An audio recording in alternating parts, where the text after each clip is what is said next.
Lymph node cancer, non Hawkins lymphoma, ये नाम आते ही डॉक्टर एक ही बात कहता है, इसकी रिकवरी नहीं, जीवन भर गोलियां खानी पड़ेगी, ये कैंसर ठीक नहीं हो सकता है। लेकिन हमारे पास अनिल जी बता रहे हैं, अनिल जी ने पूर्ण रूप से परहेज किया और पंचगव्य इम्यूनोथेरेपी से आज पूर्ण रूप से स्वस्थ है। इन्होंने कैंसर को हराया, अपने जीवन की जंग जीती पंचगव्य के साथ। सुनिए इनका क्या रिस्पॉन्स रहा, किस तरीके से परहेज किए, आइए जानते हैं इनसे। माझं नाव अनिल वानले. मी महाराष्ट्र नाशिकमधून बोलतो आहे. मला डिसेंबर 2024मध्ये डॉक्टरांनी पोटाचा कॅन्सर डिक्लेअर केला. नॉन हॉजकिन लिम्फोमा म्हणून. आम्ही खूप घाबरून गेलो.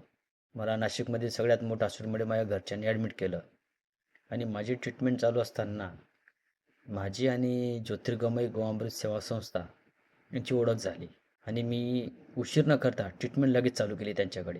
त्यांनी मला अगोदर सांगितलं की तुम्ही केमोथेरपी बंद करा. पण आम्ही घाबरलेलो होतो खूप, म्हणून काय करायचं कळत नव्हतं आणि आयुर्वेदिक ट्रीटमेंटने फरक पडेल याचाही विश्वास नव्हता.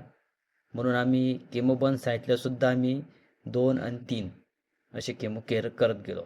पण तिसऱ्या केमोला मला एवढा त्रास झाला, म्हणजे तुम्हाला मी सांगू शकत नाही. खूप त्रास झाला शरीराला माझा. मळमळ, उलट्या, चक्कर, जेवण न जाणे, केस सगळे गळून गेले, हातापायची आग, अंगाची आग, सांगू शकत नाही, अशा मला खूप त्रास झाला या गोष्टीचा. पण त्यानंतर मी केमो पूर्णपणे बंद केले आणि ज्योतिर्गमय गोअमृत सेवा संस्था यांची पूर्ण ट्रीटमेंट मी व्यवस्थितपणे पार पाडली. तर मित्रांनो, एक आश्चर्य की 28 एप्रिलला मी माझा कॅन्सरचा रिपोर्ट काढला, पेट स्कॅन केलं. माझा रिपोर्ट पूर्णतः निगेटिव्ह आला. कुठेही कॅन्सर डिक्लेअर झालेला नाही. तर 4 महिन्यात माझा कॅन्सर गेला. म्हणून माझं तुम्हाला एकच आव्हान आहे, वेळ वाया घालवू नका.